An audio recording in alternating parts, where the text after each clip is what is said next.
Hola a todos, en el vídeo anterior vimos qué son las enzimas, cómo funcionan, cuál es su centro activo, su especificidad, bla bla bla bla.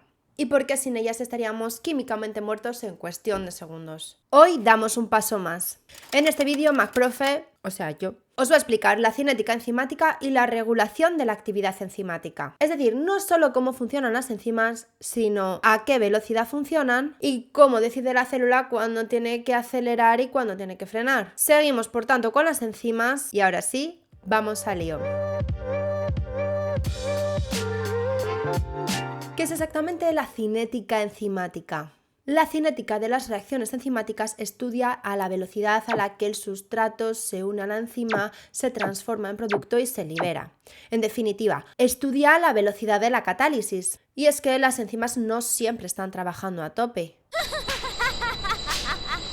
Funcionan con una regulación fina y precisa que depende de varios factores: la concentración de sustrato, el pH, la temperatura, los inhibidores, y lo que vamos a hacer es ir viendo uno a uno cada uno de esos factores.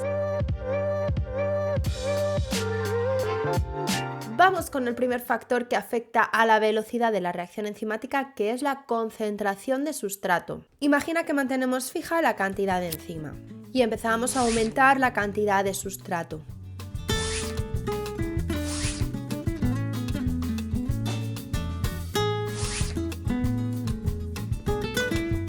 Primero la velocidad aumentaría muy rápido. La velocidad seguiría aumentando pero cada vez más despacio. Y llegaría a un punto que aunque siguiésemos echando sustrato, la velocidad ya no aumenta. Y es que a partir de cierta concentración de sustrato, la velocidad se mantendría prácticamente constante. ¿Por qué? Porque la enzima se satura. A ver, vamos paso a paso. Cuando la concentración de sustrato es baja, hay muchas enzimas libres, pocos complejos enzima-sustrato y la velocidad es baja porque al haber poca concentración de sustrato es difícil que la enzima y el sustrato se encuentren y hagan la reacción. A medida que aumenta la concentración de sustrato, aumenta la probabilidad de encuentro, se forman más complejos enzima-sustrato y la velocidad aumenta. Pero si seguimos aumentando el sustrato, llega un momento en que todas las enzimas ya están ocupadas. Todas están formando ya complejo enzima-sustrato. En cuanto la enzima libera el producto, inmediatamente se une a una nueva molécula de sustrato. La enzima está trabajando al máximo ritmo posible. Y es cuando decimos que está saturada y se ha alcanzado la velocidad máxima. Y aunque pongamos más sustrato, la velocidad ya no va a aumentar más. Este comportamiento llevó a dos bioquímicos, Leonor Michaelis y Maud Menten, en 1913 a formular la ecuación que describe matemáticamente esta relación. La ecuación os la pongo en la pantalla y en ella V es la velocidad de la reacción, V máxima es la velocidad máxima de la reacción, S es la concentración de sustrato y Km es la constante de Michaelis. La Km es la concentración de sustrato a la cual la velocidad es la mitad de la velocidad máxima. En este punto, aproximadamente la mitad de las enzimas están formando un complejo enzima-sustrato y la otra mitad están libres. Y ahora viene lo importante. La Km se suele utilizar de forma un poco simplificada para medir la afinidad que tiene la enzima por el sustrato. A una Km baja se necesita poca concentración de sustrato para alcanzar la mitad de la velocidad máxima y por tanto la enzima tendrá mucha afinidad por el sustrato. Y a una Km alta se necesita mucha concentración de sustrato para alcanzar la mitad de la velocidad máxima. Entonces la enzima tendrá poca afinidad por el sustrato. Como digo, no es exacto del todo, pero se suele utilizar así. Otro factor que afecta a la cinética enzimática es el pH. La enzima no funciona igual en cualquier medio. Cada enzima tiene un pH óptimo, es decir, un pH al cual la enzima trabaja a tope, a su velocidad máxima. Y pequeñas variaciones en el pH pueden causar un descenso muy brusco de la actividad enzimática. ¿Por qué ocurre esto? Porque el pH modifica el estado de ionización de los grupos químicos de los aminoácidos. Recordemos que en el centro activo hay aminoácidos de unión y aminoácidos catalíticos y que muchos de ellos tienen grupos que son ionizables. Si cambia el pH, cambian las cargas eléctricas, las interacciones iónicas, los puentes de hidrógeno. Resultado, cambia el centro activo, cambia la capacidad de unión al sustrato y por tanto cambia la velocidad de la reacción. Y si el cambio de pH es extremo, entonces ya no solo hablamos de una variación de la velocidad enzimática. La enzima puede desnaturalizarse. Y si se desnaturaliza, pierde su estructura tridimensional y pierde totalmente su función. Porque es que no podemos olvidar algo básico, y es que las enzimas son proteínas. Y un ejemplo del efecto del pH en la capacidad catalítica de las enzimas lo tenemos en los lisosomas, que son unos orgánulos celulares encargados de la degradación de cosas, es como la digestión de la célula. El interior del lisosoma mantiene un pH en torno a 4,5-5, bastante ácido, gracias a las bombas de protones dependientes de ATP, whatever. Este ambiente ácido es imprescindible para que las enzimas hidrolasas que hay en su interior funcionen correctamente.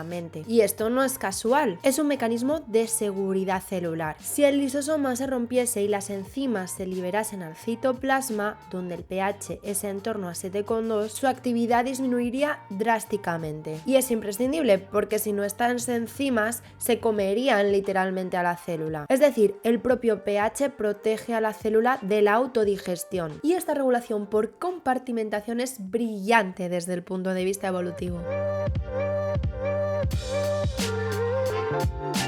Otro factor clave en la cinética enzimática es la temperatura. En general, cuando aumenta la temperatura, aumenta la velocidad de las reacciones químicas, porque aumenta la energía cinética de las moléculas, aumenta su movilidad y aumenta el número de encuentros enzima-sustrato. En las reacciones catalizadas por enzimas se observa que dentro de ciertos límites la actividad suele duplicarse por cada aumento de 10 grados de temperatura. A esto se le llama efecto Q10, como la crema. Pero ojo, esto solo ocurre hasta un límite. Por ejemplo, en organismos como los humanos, la actividad enzimática suele alcanzar su máximo entre 37 y 40 grados. A partir de ahí, la actividad enzimática cae bruscamente. La razón, las enzimas se desnaturalizan, porque una vez más las enzimas son proteínas, claro. Y al igual que en el caso del pH, cada enzima tiene una temperatura óptima en la cual la actividad es máxima. Y suele coincidir con la temperatura a la que está el entorno en el que la enzima suele encontrarse. En humanos alrededor de 37, pero por ejemplo en bacterias termófilas puede superar los 70 y 80 grados. Es el caso de las enzimas de Thermus aquaticus, que es una bacteria que vive en fuentes hidrotermales que están a altísima temperatura. De hecho, la Taq polimerasa, una enzima de esas bacterias, se utiliza en las técnicas PCR precisamente por su resistencia a altas temperaturas. En conclusión, la temperatura alta no es una cifra universal, va a depender de cada organismo. Y un detalle fisiológico interesante. Cuando tenemos fiebre alta y sostenida por encima de 41 o 42 grados, empieza a comprometerse la estabilidad de las proteínas y la función enzimática. Por eso, la hipertermia o la fiebre muy alta es muy peligrosa a nivel sistémico. Bien, pues hasta ahora hemos visto factores físicos que regulan la actividad enzimática: concentración, pH, temperatura. Pero ahora entramos en algo mucho más interesante: sustancias que son capaces de reducir o bloquear la actividad enzimática. Son los inhibidores. Y según su acción encontramos inhibidores irreversibles e inhibidores reversibles. En la inhibición irreversible, el inhibidor se une de forma permanente a la enzima,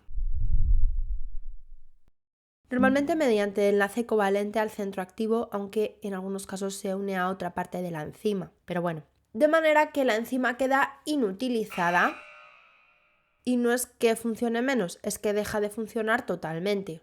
Está para tirar a la basura. Y tenemos algunos ejemplos reales de inhibición irreversible de las enzimas. Por ejemplo, la aspirina, que inhibe de forma irreversible a las ciclooxigenasas, unas enzimas implicadas en la inflamación y el dolor. Y también tenemos los organofosforados, que están presentes en algunos insecticidas y gases nerviosos y que inhiben de forma irreversible a la enzima acetilcolinesterasa, la enzima encargada de degradar la acetilcolina de la sinapsis. Al bloquear esta enzima, la acetilcolina se acumula y los músculos permanecen en estimulación continua, lo que provoca contracciones sostenidas, parálisis. Es decir, no es solo teoría de laboratorio, esto de los inhibidores es muy real. En la inhibición reversible, el inhibidor no bloquea permanentemente a la enzima, se une de forma temporal. Y aquí distinguimos dos tipos clasiquísimos: la inhibición reversible competitiva y la no competitiva. Madre mía, se va complicando todo. En la inhibición reversible competitiva, el inhibidor compite, de ahí el nombre, compite con el sustrato para unirse al centro activo. Pero solo uno podrá unirse. Si se une el sustrato, ocurre la reacción normal. Si se une el inhibidor, pues no hay reacción. Y ya está. Entonces, como inhibidor y sustrato se están peleando para unirse al centro activo, si aumentamos la concentración de sustrato, podemos desplazar al inhibidor. Es decir, que al haber más sustrato habrá más probabilidad de que sea el sustrato el que se una al centro activo y no el inhibidor. Y de esta forma podemos solucionar el problema. ¿Y qué pasa con la Km y la Vmax? ¿Qué consecuencias cinéticas tiene todo esto? La velocidad máxima no cambia. Y punto. Pero la Km aumenta porque hay una aparente menor afinidad por el sustrato. Recordemos, más Km, menos afinidad. ¿Es una competición directa? Es como correr en el parking para coger una plaza de garaje. No sé si te has visto en esta tesitura. Un ejemplo clásico de inhibición competitiva lo encontramos en el metanol. El metanol puede ingerirse de forma accidental, por ejemplo, al consumir alcohol adulterado ilegal, cuidadito, o productos industriales como anticongelantes, líquido limpia parabrisas. No sé si alguien se come eso, pero bueno. Una vez en el organismo, la enzima alcohol deshidrogenasa metaboliza este metanol en productos altamente tóxicos, primero en formaldehído y luego en ácido fórmico, que provocan acidosis metabólica grave y daño en el nervio óptico, pudiendo causar ceguera e incluso la muerte. Pues el tratamiento ante esta intoxicación consiste en administrar etanol, ya que el etanol compite por este centro activo de la enzima alcohol deshidrogenasa. Al ocupar la enzima, impide que sea el metanol el que se una y produzca estos productos tóxicos de los que estábamos hablando, reduciendo así el daño celular. Y pasamos a la inhibición reversible no competitiva. En este caso, el inhibidor se une a un sitio diferente del centro activo. No compite por el centro activo, pero modifica la conformación de la enzima, de manera que, aunque esté el sustrato presente, la enzima funciona peor. Consecuencias cinéticas: la velocidad máxima disminuye porque hay menos disponibilidad de enzima. Y añadir el sustrato en este caso no soluciona nada. Todo esto describe comportamientos cinéticos experimentales, pero en células reales los sistemas suelen ser mucho más complejos y muchas veces implican regulación alostérica, que veremos ahora en un rato.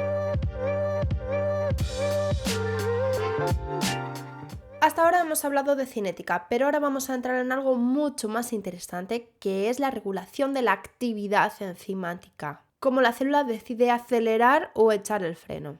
Lo primero que tenemos que saber es que en el metabolismo celular las enzimas no suelen actuar de forma aislada, actúan en secuencias, en cadenas de reacciones enzimáticas, en las que el producto de una enzima es el sustrato de la siguiente. A estas secuencias las llamamos rutas metabólicas.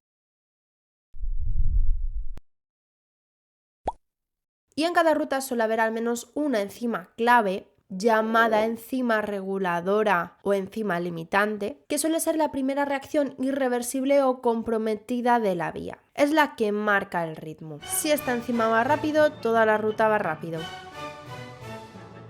¿Qué va lenta? Pues toda la ruta va lenta.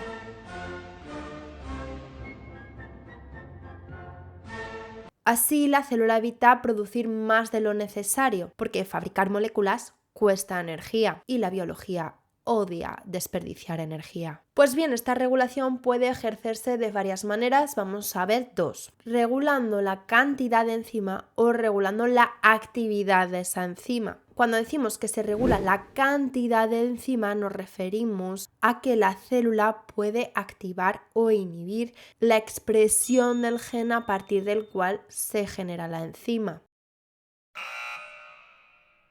de manera que se sintetice la enzima, se fabrique solo cuando sea necesario, y cuando ya no sea necesario, pues se degrada. Eso es regulación a nivel genético y es más lenta, pero es muy eficaz.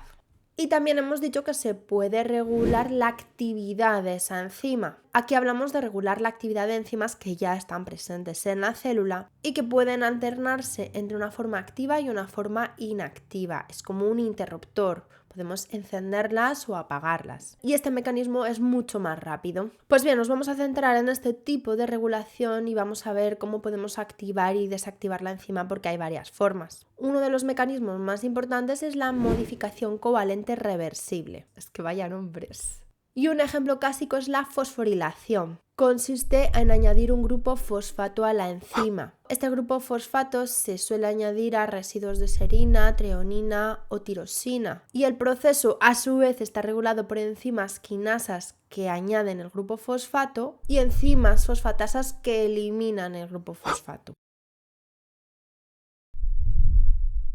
Entonces genera dos estados en la enzima: el fosforilado y el desfosforilado. Y uno será activo y el otro será inactivo, pero esto va a depender de cada enzima en concreto. Por ejemplo, la glucógeno-fosforilasa se activa cuando está fosforilada y sin embargo la glucógeno-sintasa se desactiva cuando está fosforilada. No podía ser fácil.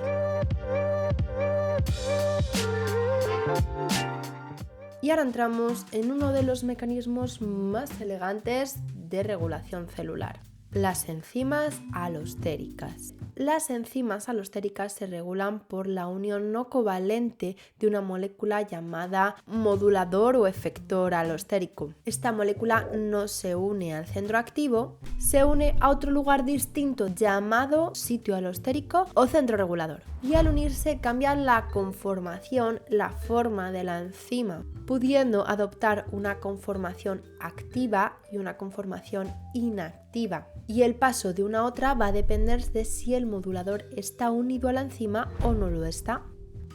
Cuando el modulador se une, pues cambia la forma, y cuando se va, pues vuelve a cambiar la forma. Es como un interruptor otra vez.